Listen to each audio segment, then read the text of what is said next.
Olá, irmãos. Sejam bem-vindos à quarta aula da nossa classe de Fundamentos.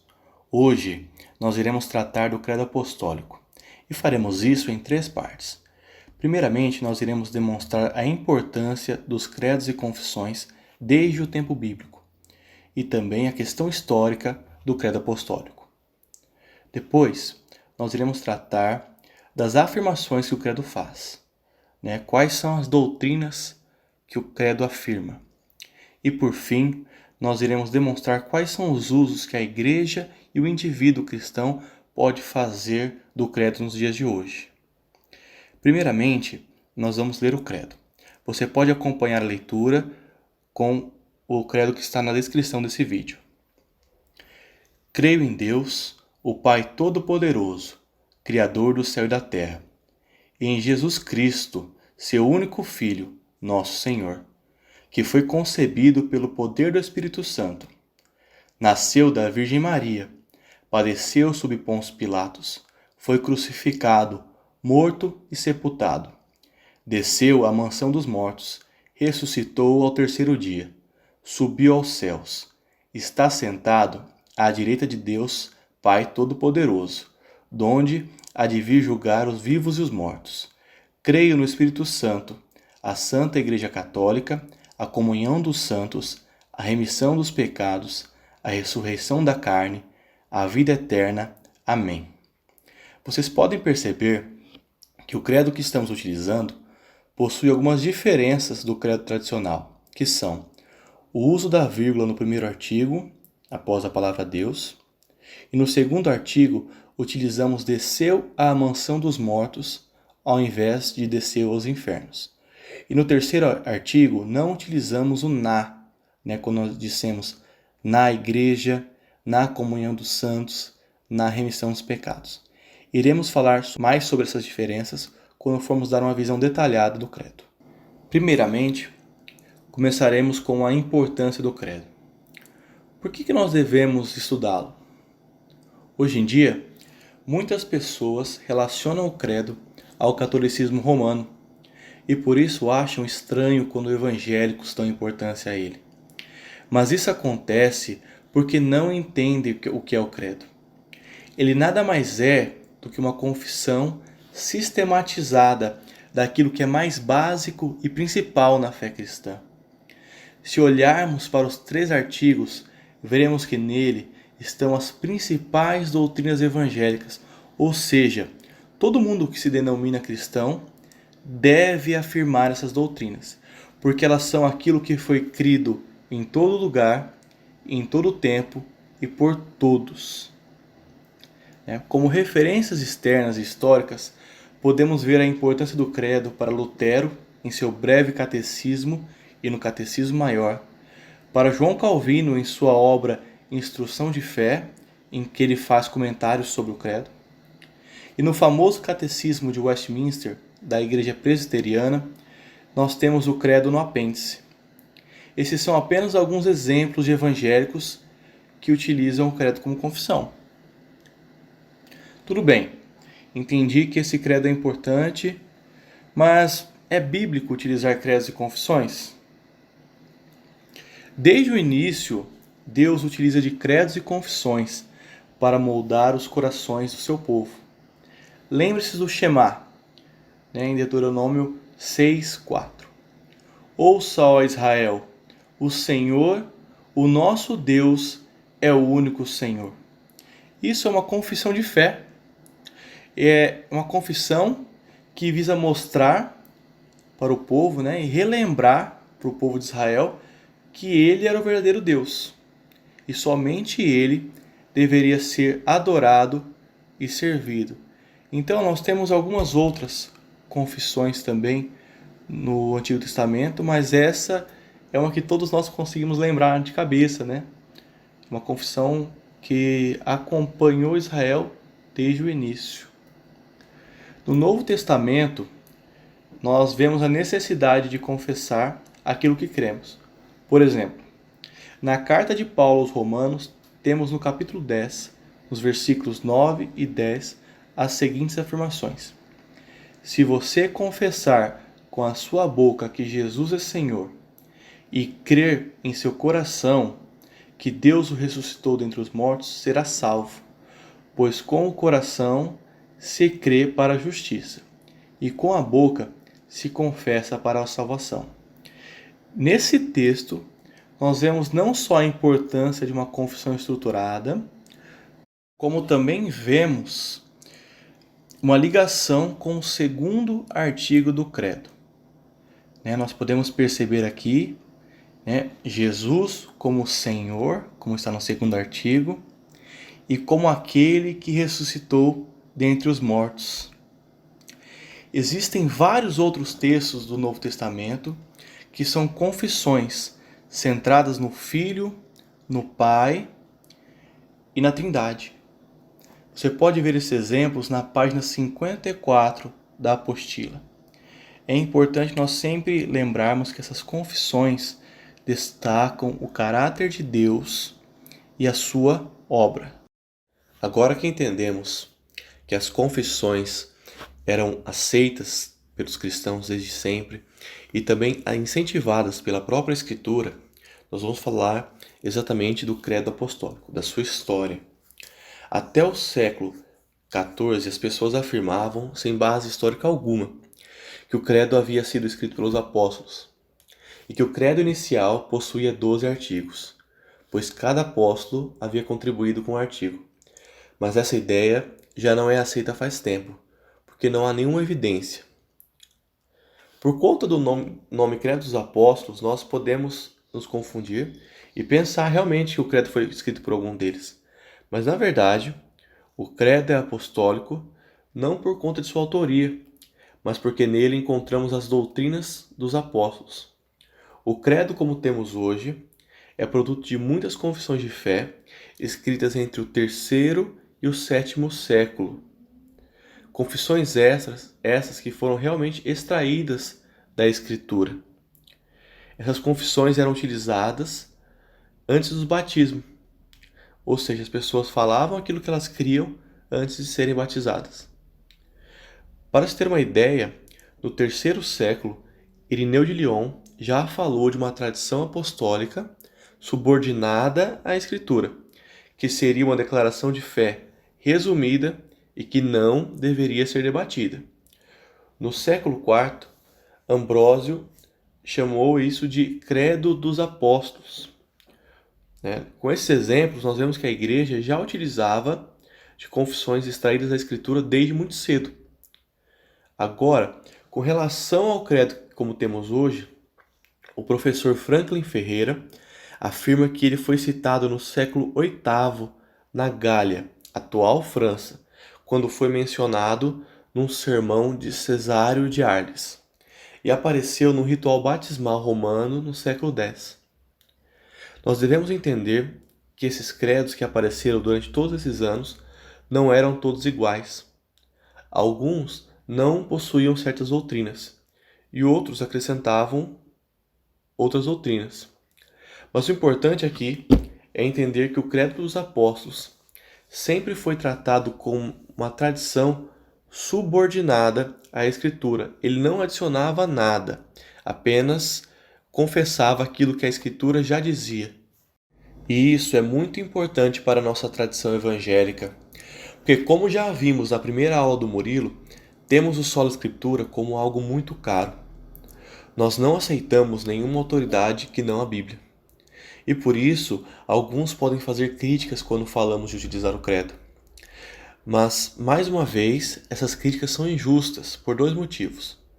Primeiro, que como veremos adiante, as doutrinas confessadas no credo apostólico são totalmente bíblicas e extraídas da palavra de Deus, de modo que, ainda que não confesse, os autores levaram em conta apenas a Escritura como fonte de revelação divina. Segundo, dizemos que o credo possui uma autoridade, porque nenhuma das afirmações contidas nele divergem da Escritura.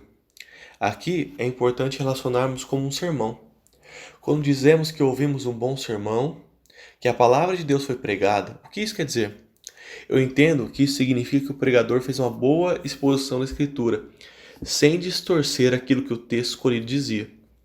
E é exatamente isso que é o credo. é uma síntese das doutrinas centrais retiradas da Escritura. João Calvino, um grande pastor da história, afirmou que ele, o credo, nada contém de doutrina humana. Pelo contrário, é uma coleção de testemunhos certíssimos da Escritura. E é por isso que podemos e devemos estudar e entender o credo, porque nele estão contidas as principais doutrinas bíblicas e aquelas doutrinas que todo cristão deve saber. Alguns agora podem questionar: se o credo é um resumo da Escritura e nós temos a Escritura, para que serve o credo então? Se eu quero saber o que a Escritura diz, eu só vou direto na Escritura. Nós temos que entender que o credo ele era utilizado como símbolo de fé. O que é o símbolo de fé? Na verdade, ele é uma palavra que remete ao tempo antigo, nas tropas romanas que quando estavam em batalha. Quando esses generais se separavam, eles quebravam um vaso e cada um ficava com um caco. E eles iriam para a batalha, E cada um estava de um lado, uma tropa estava de um lado, a outra estava muito longe, muito distante dessa, e eles iriam enfrentar, por exemplo, os bárbaros. Então, quando um general queria se comunicar com outro general de Roma, ele mandava um membro da sua legião com um desses cacos que ele quebrou ir até esse outro general. Quando ele chegava nesse general, ele encaixava o caco com o que esse general possuía. Desse modo, o general romano sabia que a mensagem que esse romano trazia, que esse legionário trazia, era segura e que realmente vinha de um outro general romano. E era exatamente isso que servia o credo apostólico, que era chamado de símbolo de fé, segundo o historiador Justo Gonzalez. Então, era um meio de reconhecer outros cristãos que sustentavam a verdadeira fé bíblica. Como que eles identificavam que a outra pessoa era cristã antigamente? Eles identificavam se essa pessoa confessasse o credo. Também tinha outros meios, A questão de modo de falar, modo de agir, mas também se ela confessasse o credo como verdadeiro. E após isso, também foi utilizado o credo para combater alguns grupos heréticos que foram surgindo ao longo do tempo, Os gnósticos, os marcionistas, os montanistas, os pelagianos e os donatistas. Esses apareceram e pela igreja eles apareceram, tentavam distorcer a escritura para afirmar aquilo que eles queriam dizer, mas como a igreja possui uma base sólida, firmada na escritura, firmada também nesse credo, eles não caíram nas seduções, Óbvio, muitos caíram, mas a igreja como um todo não caiu nessas seduções. Por quê? Porque eles seguiam esse credo apostólico que era totalmente firmado na Escritura. Agora, nós iremos tratar do credo em si mesmo.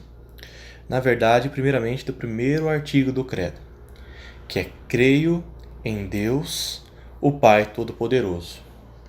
A primeira palavra do credo é creio, que significa confiança, fé. E isso já nos diz muito. Nós confiamos e dependemos do Deus que nós confessamos. Toda a nossa fé deve estar firmada no caráter de Deus. Porque se Deus mentisse ou voltasse atrás com a sua palavra, nós estaremos perdidos. Outra coisa que nós podemos entender, que é a importância da fé. A fé é exigida daqueles que afirmam o credo. E como sabemos, apenas Deus pode nos conceder essa fé. O credo já nos coloca em nosso devido lugar. Nós somos dependentes da graça de Deus. E um terceiro ponto que nós podemos aprender com a primeira palavra do credo é que nós não conseguimos explicar toda a nossa experiência religiosa de maneira racional. Existem áreas da vida cristã que permanecem misteriosas. Existem assuntos que nós confessamos porque a Bíblia os afirma, mesmo que a gente não consiga explicar. Existem alguns assuntos, existem alguns temas que nós não conseguimos dar maiores detalhes, porque a Bíblia não faz, e nós devemos parar onde a Bíblia para. A segunda palavra, na verdade, o segundo termo que nós iremos observar aqui do credo é em Deus. Essa primeira frase é muito importante, porque tudo mais se relaciona com ela. Tudo que nós afirmamos do credo depende do Deus que nós cremos. E esse Deus é aquele revelado na Escritura.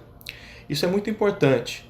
Nós só podemos conhecer a Deus porque Ele se revelou. E Ele se revela na Escritura. E esse Deus, como que Ele se revela? Ele se revela como todo-poderoso, justo, santo, eterno, infinito, pessoal e que atua na história. Esse Deus é digno de toda a nossa adoração. E também esse Deus, como nós vamos ver também no credo, é um Deus trino. Ele é Pai, Filho e Espírito Santo. Esse é o Deus que os cristãos adoram, esse é o Deus que nós adoramos. E nesse primeiro momento, que é o Pai Todo-Poderoso, o Criador do céu e da terra, que nós iremos tratar agora, nós vamos falar da primeira pessoa da Trindade, o Pai Todo-Poderoso. Nós encontramos essa menção do Criador do céu e da terra, e nós podemos nos lembrar de Gênesis 1. É muito legal isso, porque nós afirmamos que Deus é todo-poderoso, ou seja, nada escapa do seu controle, da sua vontade, nada vai contra aquilo que Ele planeja, seus planos não podem ser frustrados, e por isso nós podemos confiar nele. Lembra que nós já falamos que nós devemos confiar? O credo tem essa questão de confiança. Então nós podemos confiar porque é esse Deus Todo-Poderoso que nos fez a promessa, que enviou seu Filho e que prometeu que Jesus irá voltar.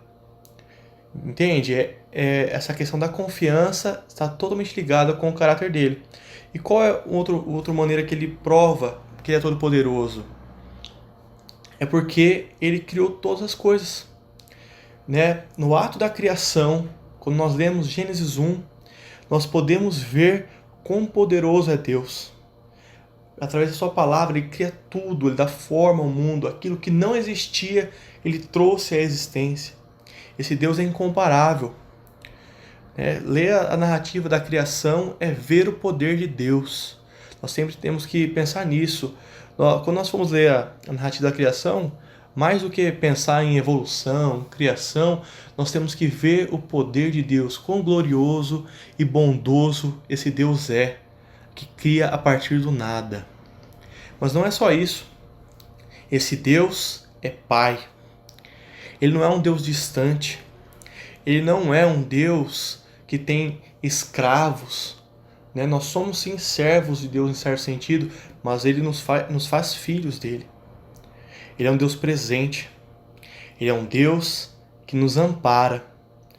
E isso nos dá confiança, porque nós estamos num Deus que em poder é terrível, mas nos ama profundamente. Tanto que enviou seu Filho para morrer na cruz em nosso lugar, como nós veremos adiante. Agora, nós vamos tratar do segundo artigo do credo, que é o maior. Como já falamos anteriormente, ele parece ser derivado de Romanos 10, 9. E ele inicia assim: E em Jesus Cristo. É importante definir que Cristo não é um sobrenome, mas sim é a palavra grega para Messias, que é uma palavra hebraica, e elas significam o ungido. E com isso, nós podemos relacionar os três ofícios de Jesus. Jesus era rei, sacerdote e profeta. Mas por que nós podemos fazer isso? Porque esses eram os únicos ofícios que eram ungidos no Antigo Testamento. Então, ao Jesus ser chamado de o ungido, ele nos lembra esses 3 ofícios que são explicados em outros textos também. Mas Jesus não era apenas rei, sacerdote e profeta, como lembra muito bem o Franklin Ferreira. Jesus foi ungido como o nosso Salvador. Essa é uma distinção muito importante, porque muitos enxergam Jesus como um revolucionário, um grande mestre, um guru, um coach, alguém que pregou amor, mas para nós cristãos, ele é o único Salvador. E nós não podemos abrir mão dessa verdade. Jesus é o nosso Deus e Salvador. Se nós abrirmos mão dessa verdade, não há cristianismo e não há salvação. Continuando com o credo, ele afirma que esse Jesus é o único Filho de Deus. No Evangelho de João, nós vemos essa definição. E ele próprio, Deus, Jesus, afirma que tem um relacionamento diferente com o Pai. Nós somos filhos de Deus, mas nós somos filhos por adoção. Jesus não, Jesus é o Filho eterno. Alistair McGrath afirma que no credo, afirmar que Jesus é Filho de Deus equivale a dizer que Jesus é Deus. E nós, como cristãos, não encontramos problemas com essas afirmações, porque toda a nossa estrutura religiosa depende disso. Se Jesus não for Deus, nós estamos condenados. Nós não podemos cair no erro de pensar que por ser denominado Filho, houve um tempo em que Jesus não existia, ou que ele foi divinizado em algum momento do seu ministério terrestre. Jesus é Deus desde sempre. Ele é o eterno Filho de Deus. E é por isso que nós podemos adorá-lo, chamá-lo de Senhor, que é a continuação desse credo, né? Nós vamos ver agora adiante. É muito importante isso. Jesus não foi feito Deus. Jesus não foi um homem que se tornou Deus através de uma epifania ou que foi escolhido para ser Deus. Não, Jesus é Deus eternamente. Nós não podemos abrir mão dessa verdade. E é por isso que Jesus é Senhor. Confessar que Jesus é nosso Senhor é algo necessário e é bem característico daqueles que são salvos. Vamos ler agora em Romanos 10:9. Se você confessar com a sua boca que Jesus é Senhor e crer em seu coração que Deus o ressuscitou dentre os mortos, será salvo. O cristão, segundo o credo, não é senhor de si mesmo. Nós não fazemos as nossas próprias vontades. Nós procuramos em Deus, na sua palavra, naquilo que Ele revela, na forma como Ele tem se revelado desde sempre. Qual é a vontade de Cristo? Nós fazemos isso. Não é algo fácil, não é algo tão natural, mas essa transformação gradual da nossa vontade, dessa servidão, porque antes nós éramos servos da nossa própria vontade, agora nós somos servos de Cristo, porque Ele é o nosso Senhor. Essa transformação gradual é a nossa santificação. Isso é uma marca de que nós somos salvos. E nós só podemos fazer a vontade do nosso Senhor e Salvador por causa disso, porque nós somos salvos. Nós podemos ser até um pouco mais abrangentes aqui. De maneira geral, Jesus não é apenas Senhor da igreja. Ele reina sobre todo o cosmos. Toda a criação está debaixo do senhorio de Cristo. Segundo Abraham Kuyper, não há um único centímetro quadrado em todos os domínios da existência sobre os quais Cristo, que é soberano sobre tudo, não clame, meu. Ou seja, Cristo reina sobre tudo e todos. Apesar das situações serem contrárias, apesar da maldade parecer ter tomado conta do mundo, Cristo reina. E isso é muito importante nós entendermos para nós não perdermos as esperanças. né? E esse Jesus que reina, né? E ele nasceu da Virgem Maria, segundo a Escritura. Né? Nosso Salvador nasceu da mulher. Ele não veio do céu de maneira já encarnada. Ele também não nasceu de uma relação sexual entre o homem e a mulher. Ele nasceu de uma virgem. Ele teve uma concepção virginal. O Espírito veio sobre Maria e Jesus foi gerado. Né? E por que isso é importante? Primeiro, porque demonstra a questão dos milagres no ministério de Jesus. Desde a concepção virginal, seu ministério na terra, aquilo que ele fez, os milagres, a forma como ele pregou, a sua ressurreição e ascensão nos céus, mostra que ele é diferente, mostra essa questão dos milagres que acompanham Jesus. Né? E também porque Deus mostra o seu poder quando gera um bebê no ventre de Maria sem qualquer cooperação humana. Então Deus mostra que ele não precisa da gente para nos salvar, ele não precisou de homem ou mulher. Ele mesmo gerou um bebê no ventre de Maria. E também tem uma questão mais relacionada à questão da salvação, de que, né, da reconciliação nossa com Deus, de que Jesus precisava ser 100% Deus e 100% homem para nos redimir, para nos reconciliar com Deus. Isso foi possível através da concepção virginal de Jesus, do nascimento virginal de Jesus. E o credo continua, e ele nos lembra que Jesus padeceu sob Pôncio Pilatos.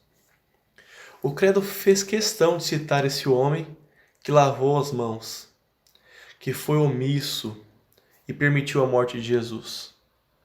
Por que será que ele faz isso? Né? Por que será que os autores do credo fazem isso? Uma das razões era para que aqueles que ouvissem sobre Jesus pudessem verificar o fato histórico na época. Essas pessoas poderiam encontrar, né, nos registros públicos, né, os relatos da crucificação. Eles iriam observar, né, que quando quem governava ali era Pôncio Pilatos, verificaria as crucificações, verificaria os criminosos e encontraria ali registros de Jesus. Né? Então as pessoas poderiam ver que foi um fato histórico. E realmente Cristo ele é mencionado por alguns historiadores, né, como Tácito, Plínio o Moço e Flávio Joséfo. Então, Jesus realmente veio na terra, ele realmente andou aqui em carne e osso. Ele comeu, ele bebeu, ele foi morto. Então, essa questão histórica nós podemos ver com a citação de Pôncio Pilatos. E ainda, essa segunda importância, que é a questão dos fatos históricos, né? Porque realmente nós vemos que Jesus realmente entrou na história. Deus realmente entrou na história, entrou no mundo que ele criou. Né? E ele realmente padeceu, né? Jesus Cristo sofreu sob Pôncio Pilatos, sob uma autoridade humana. Né? Até meio irônico isso, né? O Deus que tem, o Jesus, né? Que é Senhor sobre tudo, sofreu sobre um humano pecador, né? Ele fez isso para nos salvar. Louvado seja o nome dele. E ainda, ao citarmos Pilatos no credo, né? Nós podemos fazer uma reflexão sobre nós mesmos. Nós que muitas vezes somos vacilantes, lavamos nossas mãos e tomamos decisões pecaminosas. Né? Isso nos lembra de nossa situação como humanos perdidos. Isso é importante estar no credo, né? Quando nós lemos o credo e vemos Pôncio Pilatos, nós nos lembramos de nós mesmos, da nossa situação. Como muitas vezes nós pecamos, né? Nós abandonamos a Cristo, nós deixamos de lado nossas convicções para fazer aquilo que desejamos, né? Para não nos comprometer. Então que isso faça com que a gente possa realmente refletir na nossa vida, né? E por fim, o credo destaca que realmente nosso Senhor sofreu. Jesus teve uma vida de dor, né? Nosso sumo sacerdote, que se compadece da nossa fraqueza, né? Ele só pode fazer isso porque ele realmente sofreu. E nós podemos observar seu sofrimento, né, previsto já, profetizado, em Isaías 53, né? Cristo, ele tomou os nossos pecados, nossas dores e angústias. Não há sofrimento que ele não tenha padecido. Nós temos um intercessor que padeceu o mesmo que nós. Ele conhece a nossa dor. Aqui é importante a gente lembrar disso nos momentos que nós sofremos, né? Nós estamos diante de um Deus que também sofreu, né? Que entrou na história, que encarnou, que passou por um sofrimento imerecido. Então ele vai conhecer as nossas dores e angústias. Que quando nós formos orar, quando nós formos cantar um cântico de sofrimento, para falar um pouco da nossa indignação com nosso sofrimento, com a nossa situação, que nós possamos nos lembrar que Deus, né, que Jesus se compadece, porque Ele sabe aquilo que nós estamos passando, porque Ele foi um homem de dor, Ele realmente sofreu também, muito mais do que nós podemos imaginar, tá? Que nós possamos nos lembrar disso e compartilhar com Ele aquilo que nós temos vivido, nossos sofrimentos, sem vergonha disso. Nós não somos triunfalistas, né? Nós entendemos que o cristão realmente sofre, e o nosso Deus entende isso. Então que nós possamos compartilhar com Ele nossa dor. Isso é muito importante. E continuando aqui no credo, nós vamos tratar daquilo que é o coração da fé cristã, né? No coração do credo, né? Que é: foi crucificado, morto e sepultado, desceu à mansão dos mortos, ressuscitou ao terceiro dia e subiu aos céus. Nosso Deus foi crucificado. Que escândalo, né? A cruz era uma morte horrorosa, vergonhosa, humilhante, dolorosa e demorada, e Cristo passou por isso em nosso lugar. Não podemos deixar que tirem a cruz do centro do nosso cristianismo. Nosso Salvador Jesus Cristo realmente morreu numa cruz, né? Deus, o Deus homem, né? Encarnou, ele era Deus, encarnou como homem, o Deus homem, morreu na cruz soberanamente.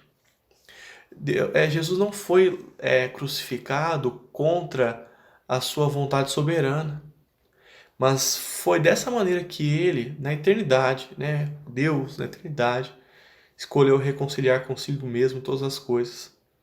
Foi através da cruz, né, o nosso Deus foi crucificado. Muitas pessoas tendem a diminuir o valor da cruz, tendem a abandonar a cruz, mas a cruz é o centro do Evangelho. A cruz é o que realmente nos traz a vida. A cruz é aquilo que gera em nós um amor a Deus, um amor ao nosso próximo, que nos reconcilia com Deus. A cruz é muito importante para nós, né? Não abandone, nós não devemos abandonar a cruz, irmãos. Tá? E aqui nós continuamos, né? E Cristo morreu na cruz, ele foi sepultado e desceu à mansão dos mortos. Aqui é importante nós afirmarmos o porquê nós preferimos descer à mansão dos mortos ao invés de descer ao inferno.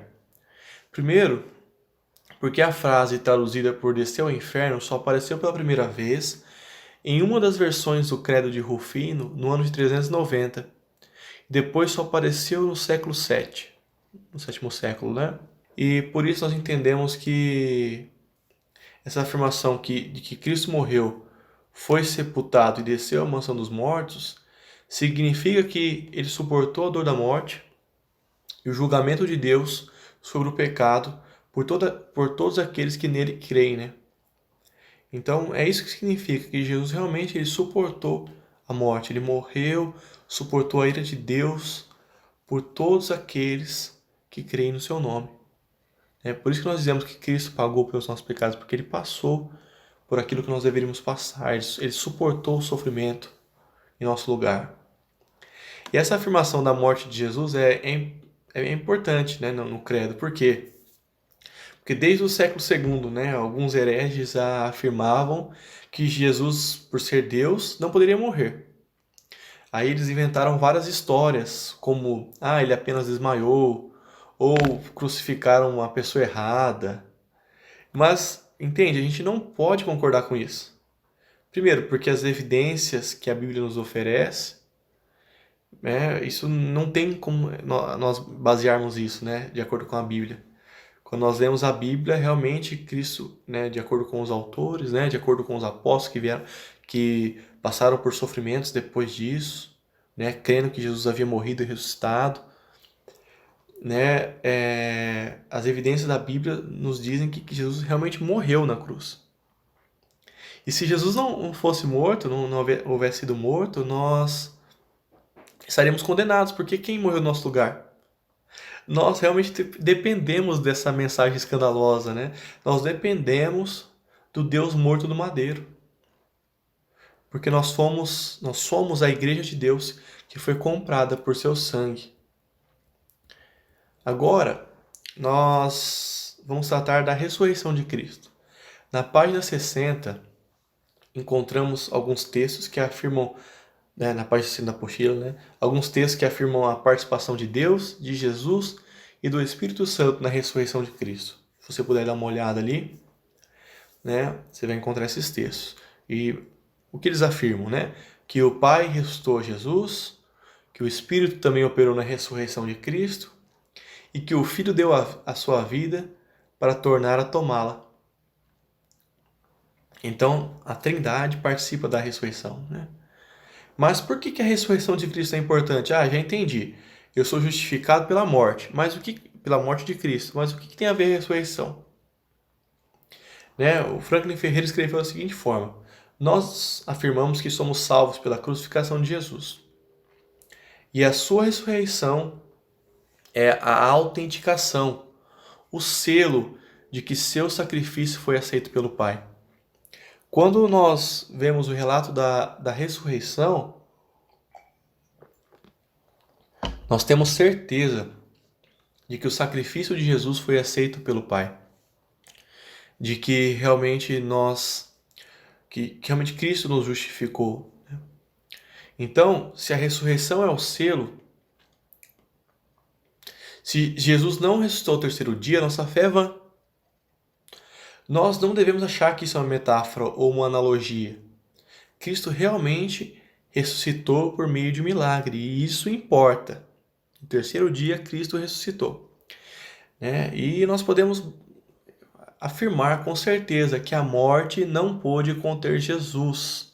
O Rei ressuscitou. Jesus foi vitorioso na cruz. Todos os seus inimigos foram derrotados. Mas o que isso significa? Que significa que quando Jesus morreu, o diabo venceu, e quando Jesus ressuscitou, ele derrotou Satanás? Nada disso. Jesus venceu todos os inimigos em fraqueza, na morte de cruz. A morte de Jesus Cristo na cruz já é uma vitória. Ela é confirmada com a ressurreição, mas ela já é uma vitória. Que agora que nós podemos continuar o credo. Da seguinte forma: está sentado à direita de Deus Pai Todo-Poderoso, donde há de vir julgar vivos e mortos. Nessa frase, o credo afirma que além de Jesus ter subido aos céus, agora ele atua como nosso intercessor divino e que ele se compadece por nós. Isso é muito importante, porque Deus, isso nos informa que Deus está sempre pronto para nos oferecer graça e misericórdia em tempo oportuno, como nos lembra o autor de Hebreus. Por isso, nós podemos confiar em sua obra e humildemente nos achegar, crendo que ele irá nos receber. Jesus estando à direita de Deus, o Pai, ele intercede por nós. Como nós já falamos, ele se compadece das nossas dores, porque ele conhece as nossas dores, ele intercede por nós. E como nós já vimos também, como ele ressuscitou, nós temos certeza da nossa salvação, de que o sacrifício de Jesus foi aceito por Deus. E no fim desse segundo artigo, do credo, nós lemos que todos serão julgados por Cristo. Nós que vivemos num mundo, num país de impunidade, nós podemos confiar que nada passará impune por Deus, né? Tudo terá uma recompensa final. As coisas boas, as coisas ruins, não, até mesmo servir um copo d'água a alguém, né, como diz a Escritura, nós seremos recompensados por isso. E também é um aviso, né? Porque Jesus irá julgar aqueles que não creem em seu nome e não se arrependeram. Esses, como a Escritura afirma, já estão condenados. Seguindo a leitura do Credo, nós vamos entrar agora no último artigo, que ele inicia assim: creio no Espírito Santo. Mais uma vez, o Credo apresenta uma igualdade entre as pessoas da Trindade. Todas são Deus, e nenhuma está acima da outra. Agora, o Credo começa a apresentar as obras do Espírito Santo. Ele inicia com a Santa Igreja Católica, a comunhão dos santos. Antes de tudo, é bom avisar que quando dizemos a Santa Igreja Católica, nós não estamos falando da Igreja Católica Romana, mas sim das verdadeiras igrejas ao redor do mundo. Nós cremos que o Espírito Santo governa e dirige todas as verdadeiras igrejas de Cristo do mundo, independente de placa. Onde quer que Cristo seja pregado de maneira verdadeira, nós cremos que realmente o Espírito Santo governa, seja nas igrejas presbiterianas, batistas, pentecostais, anglicanas, né? Aquelas que afirmam as verdadeiras doutrinas de Cristo, mesmo divergindo em pontos secundários, nós cremos que são governadas pelo Espírito Santo. E são igrejas que nós temos uma certa comunhão dos santos, né? Uma comunhão que muitas vezes não pode ser próxima, mas nós temos essa comunhão. E quando nós entendemos que ninguém pode dizer que Jesus é Senhor, a não ser pelo poder do Espírito Santo, nós podemos afirmar que não haveria igreja sem a operação do Espírito Santo. Né? Aqui também é importante, né? Nós entendemos que a igreja, como sendo obra do Espírito Santo, ela só pode existir, né? Porque o Espírito Santo faz com que nós, os cristãos, confessem que Jesus Cristo é Senhor. Né? E o Espírito Santo, ele não só gera a comunidade dos santos, mas ele opera nessa comunidade. É nítido, né? Quando nós nos deixamos ser conhecidos pelos irmãos, quando nós temos comunhão com os irmãos, o Espírito Santo usa os nossos relacionamentos para trabalhar as nossas vidas, para nos transformar. Usa os relacionamentos para abençoar uns aos outros com aquilo que temos, com os dons que Ele nos deu, às vezes com dinheiro, com recursos, né? E outra coisa que é importante, né, nessa parte do credo é mostrar que nós somos chamados de santos. Isso aqui é importante, que nós somos chamados de santos não porque nós já somos santos, mas porque nós fomos salvos por Jesus Cristo, nós somos justificados, e também porque nós somos pessoas que estão lutando nesse processo de santificação. Né? Nós estamos numa comunhão de pessoas que lutam para ser santas, que estão sendo transformadas pelo Espírito Santo, né? Que a santificação é obra do Espírito. Isso é muito importante nós entendermos, né? Muda muito a forma de nós vermos os nossos relacionamentos na igreja, como nós estamos falando, né? Quando nós pensamos nossos irmãos como aqueles que estão passando por um processo de santificação como nós começamos a entender melhor nossos irmãos, a perdoar mais e até ajudar mais, né? Isso é importante. Quando nós continuamos o credo aqui, nós vemos que uma das obras do Espírito Santo é a remissão dos pecados, né? O credo afirma a existência dos pecados, né? O credo não nega pecado, né? Isso é um erro muito grande, muito grave de algumas pessoas, algumas seitas que surgem, né? De negar os pecados. Mas ele demonstra que apenas através da obra do Espírito Santo nós podemos experimentar o perdão dos nossos pecados. É o Espírito Santo que nos convence. Sem a obra do Espírito Santo nós não podemos crer para sermos justificados.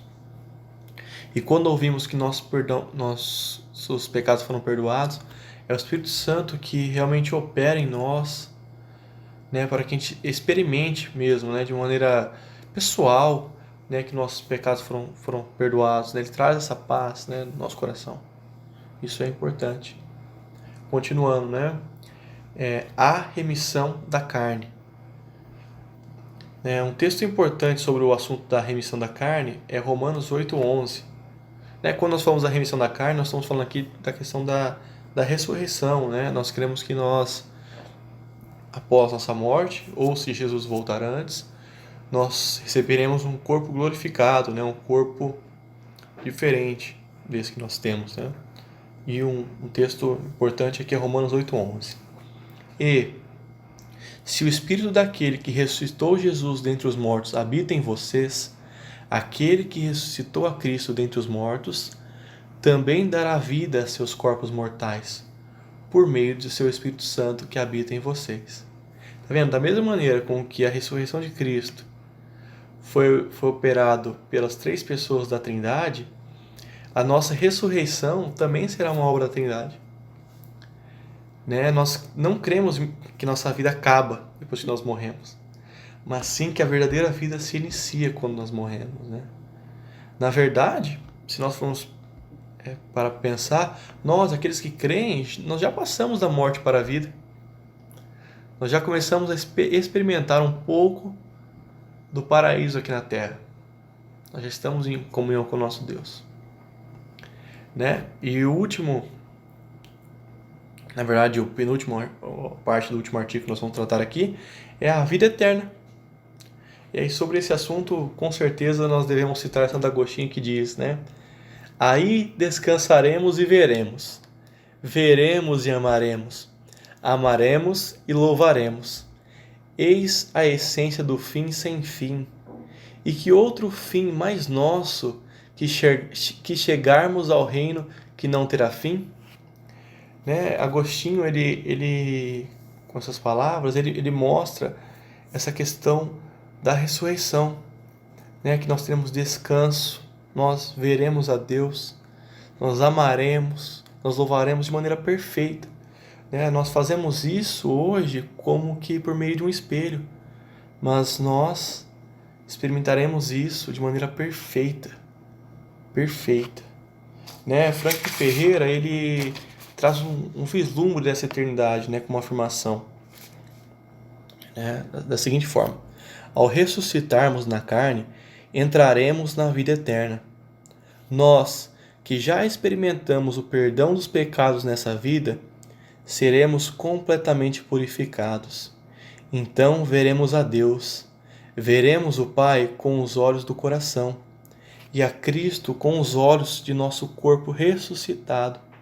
Veremos as chagas de Jesus Cristo, caminharemos com Ele no novo céu e na nova terra por toda a eternidade. Um tempo sem tempo, de alegria, de banquete, de celebração, de triunfo completo, anjos louvando. Vida é de fato estar com Cristo. Aí onde está Cristo, aí está a vida, aí está o reino. Vida completa com Jesus Cristo por toda a eternidade. Não há nem como imaginar a eternidade. Lá nós não teremos mais as limitações que temos aqui. Não seremos mais escravos do relógio como somos aqui. Vida eterna, né? Com grandes prazeres e alegrias nos esperam, né? Graças a Deus que nós vamos para lá. Não tem outra maneira de melhor terminar o credo com a palavra amém, né? Nós devemos confessar e orar essas verdades, porque muitas vezes nós podemos entender isso intelectualmente. Você pode ler o texto, você pode ter ouvido essa palestra, né? essa aula, e afirmar, não, entendi, mas eu não consigo, isso não desceu para o meu coração, né? Nós devemos realmente orar, pedir para Deus, fazer leituras bíblicas devocionais, buscar isso na palavra, essas afirmações na palavra, né? Se você observar no texto, né? Na apostila, você vai encontrar as referências a essas afirmações que nós estamos fazendo aqui nessa aula, né? E nós devemos realmente orar para que essas verdades contidas no credo, elas não fiquem apenas na nossa cabeça, mas que elas desçam para o nosso coração. Né? Que Deus realmente possa fazer isso por nós. E nós cremos que Ele pode fazer. Agora, irmãos, nós estamos entrando na terceira parte da nossa aula, na parte final, né? Que nós vamos tentar entender como que nós podemos fazer o uso do credo em nossos dias. Primeiramente, nós devemos afirmar que o credo não é um mantra, não é uma reza, não é algo que nós devemos ficar repetindo para que tudo fique bem. Né? Nós fazemos a confissão do credo porque nós entendemos o que ele afirma. Nós confessamos o credo, você pode confessar o credo em qualquer momento, você pode pensar, ler o credo, é como se fosse uma pregação, né? Você está ouvindo ali o evangelho, você está lendo ali o evangelho, né? Então você pode estar confessando ele, mas não como mantra, mas para que você entenda, né?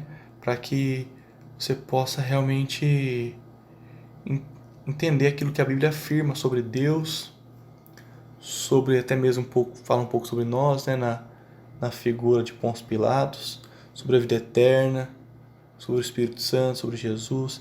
Então, a gente pode utilizar o credo dessa forma, não como mantra, né? A gente não pode cair nesse erro. Né? Então, nós vamos utilizar aqui, então, nós vamos dar algumas maneiras que nós podemos utilizar o credo. A primeira maneira é o seguinte, quando nós vamos apresentar nossa fé para alguém, né, quando nós vamos pregar o Evangelho, quando as pessoas perguntam para nós em que nós cremos, muitas vezes nós temos dificuldade, né?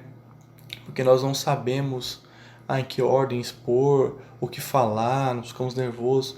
E o credo ele pode nos auxiliar nisso, né? Porque se nós observarmos o credo, ele começa falando sobre Deus, né? Sobre esse Deus que é todo-poderoso, que é criador dos céus e da terra. Nós já falamos que Deus é um Deus triuno. Nós já falamos da obra de Cristo, dele que ele veio através do nascimento virginal, que ele é Senhor sobre tudo, né? Que ele foi morto, sepultado e ressuscitou. Então, nós podemos falar sobre isso, nós podemos falar sobre o Espírito Santo que está na igreja, que atua, né, no mundo hoje, que realmente governa a igreja, que mantém a igreja firme e que nós vamos ressuscitar e viver eternamente diante de Deus, né, por conta da obra de Cristo. Então, a gente já pode ter um meio de apresentar o Evangelho, né, isso é muito importante. Da mesma maneira, nós podemos utilizar o credo para discipular os filhos. Né? Como nós já dissemos, no credo nós encontramos aquilo que é mais básico e principal da fé cristã. Né? E nós não precisamos chegar para os filhos e tratar o credo todo de uma vez. Né? Nós podemos tratar por partes. Né? Primeiro nós explicamos a questão da fé, mostramos para eles alguns textos bíblicos que falam sobre isso. Nós vamos falando sobre Deus. E assim nós vamos fazendo adiante, né? Porque nós sabemos que expondo o credo dessa maneira, utilizando textos bíblicos, né, nós cremos que nossos filhos, né, podem se converter desde novos, né? Eles podem receber Jesus como seu Senhor e Salvador, eles podem ser aceitos por Deus, né? Eles podem ter um novo nascimento. Né? Isso é muito importante porque são verdades bíblicas, né? São verdades já testadas por muito tempo e quem não gostaria de iniciar os seus filhos com boas doutrinas, né, desde cedo? Isso é muito importante. Um terceiro momento que nós podemos utilizar o credo é para quando nós vamos quando nós estamos passando por alguns sofrimentos, né? Porque com certeza as lutas vão vir, os sofrimentos vão vir, né, as dúvidas vão vir. Então, quando nós temos essas doutrinas firmadas, né, no nosso coração e nossa mente, nós não seremos tragados pelo medo, pela insegurança, e nós não vamos abandonar a fé. Porque a principal doutrina nesse sentido, né, as principais seriam a questão da soberania de Deus, que está bem escrita no credo, né, a questão de que Jesus venceu, de que nós somos salvos nele e que o céu nos espera, né? O paraíso nos espera, nós estaremos no novo céu e na nova terra, nessa mensagem de esperança, né? quando nós estamos no meio de sofrimento, né? E também, né, não podemos deixar de esquecer que não podemos nos esquecer de que nosso Deus, né, Jesus Cristo, ele também ele também passou por muitos sofrimentos, né? E ele entende os nossos sofrimentos e por isso nós podemos colocar esses sofrimentos diante dele, né? Tá vendo como é importante? São coisas que nós acabamos de falar, que estão contidas no credo e que podem auxiliar nas nossas vidas, né, nesses momentos. E também o credo pode nos auxiliar na interpretação bíblica. Né? Primeiramente, é importante a gente entender que todo mundo tem alguns preconceitos, né? Todos vamos para a Bíblia com uma visão de mundo, né? Com uma cosmovisão, né? Nós temos uma visão do que é a boa vida, nós temos uma visão do que é Deus, nós temos uma visão do que é religião, nós já ouvimos pregação sobre aquelas passagens, então tudo isso nos influencia, né? A ideia é a gente tentar entender o credo, né?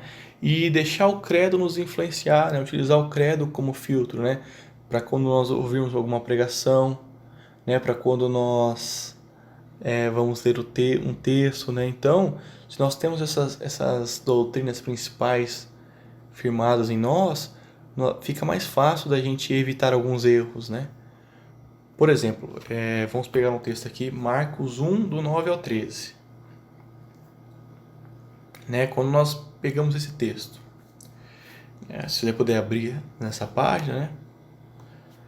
Quando nós entendemos o conceito de trindade que é no credo, né, muito facilmente nós vamos conseguir observar o Pai, o Filho e o Espírito Santo nessa passagem. Né? E quando nós entendemos a questão da soberania de Deus, né, que Deus é todo-poderoso e que Jesus é Senhor sobre tudo, nós entendemos que Satanás é apenas uma criatura. Né? Ele não está no mesmo nível de Deus. Né? Ele só tentou Jesus porque Jesus permitiu. Né? Tá vendo como a gente consegue, com uma visão assim do credo, a gente consegue já chegar na passagem e entender isso, né? Entender isso logo de cara na passagem. Não que isso seja a mensagem principal da passagem, mas são algumas ferramentas que a gente pode utilizar. E também tem um exemplo negativo, né? Daquilo que a passagem não diz. Né? Por exemplo, a gente pode pegar aqui em Marcos 10, 18, esse versículo. Algumas pessoas podem pegar essas palavras de Jesus para tentar mostrar que Jesus não é Deus. Né? Ainda que você fale para mim assim, não, essa passagem é difícil, eu não consigo explicar, né? Mas logo de cara a gente já consegue negar essa interpretação de que Jesus não é Deus. Por quê? Porque de acordo com o credo, de acordo com o testemunho da Bíblia, né, de diversas passagens, nós temos a certeza que Jesus é Deus. Então eu tenho certeza que nesse texto Jesus não está dizendo que ele não é Deus. Isso é certeza, porque Jesus é Deus. Né? E também nós podemos utilizar o credo como um filtro, né, para ouvir pregações, ler livros. Se alguém afirma que Jesus foi criado, nós temos base para entender que isso é uma heresia. Jesus não foi criado, Jesus é eterno. Se alguém afirma que Jesus não nasceu de uma virgem, nós também conseguimos perceber na hora essa heresia. Alguns erros e heresias podem ser sutis, como por exemplo, algumas pessoas podem afirmar que ninguém irá para o inferno e tentar defender isso utilizando o amor de Deus, tentar usar umas passagens fora do contexto. Nós sabemos, conforme já foi explicado no credo e com o testemunho da Escritura, que Jesus irá julgar os vivos e mortos. Nós sabemos isso, que algumas pessoas serão aqueles que creem, já são salvos em Jesus, e aqueles que não creem já estão condenados. Outros podem afirmar que não há necessidade de santificação. Mas como nós vimos também na questão do credo, nós somos uma comunidade de irmãos chamados à santificação. Então, irmãos, como nós vimos, o credo pode ser um instrumento inicial, para auxiliar a nossa interpretação bíblica. Mas por que inicial? Primeiro porque existem alguns assuntos bíblicos que não são tratados no credo. Existem alguns assuntos que o credo não trata. E por exemplo, batismo e ceia, o credo não trata. E também, né, porque nós podemos expandir as afirmações sistematizando as nossas crenças. Nós já geralmente fazemos isso, mas talvez nós podemos fazer isso de maneira consciente, né? Por exemplo, o que eu penso a respeito da morte, o que eu penso a respeito de Deus, né? Então, quais são as bases para isso? A gente pode sistematizar, né? Utilizar isso na interpretação da Escritura, né? Pode nos auxiliar. O que eu quero deixar claro, né, é que essa ferramenta, o credo como modelo de interpretação bíblico, como um auxílio para a interpretação bíblica, na verdade, né, deve ser utilizada respeitando os livros bíblicos, né? Nós devemos entender que cada livro teve um tipo de escrita, né? Alguns são poesia, alguns são livros históricos, outros são livros proféticos, então nós devemos entender qual é o livro que nós estamos lendo, quem que escreveu, a época que escreveu, para quem que escreveu, né? Então, qual que é o nível de revelação especial que eles possuíam naquela época. Então a gente tem que pensar nisso, né? Mas isso já é assunto para teologia bíblica, né? Não é para nossa aula, né? Então é isso, meus amigos. Caso vocês tenham alguma dúvida, compartilhe no grupo do WhatsApp, né? Ou pode encaminhar para mim também, né? Leia a apostila, tenta entender as doutrinas e os conceitos que nós tratamos aqui. Isso pode ajudar muito a sua vida cristã, né? Nós cremos que as doutrinas que estão no credo realmente são essenciais, são importantes e por isso nós devemos tentar entendê-las como comunidade. Tá bom, irmãos? Que Deus abençoe a todos. Um grande abraço.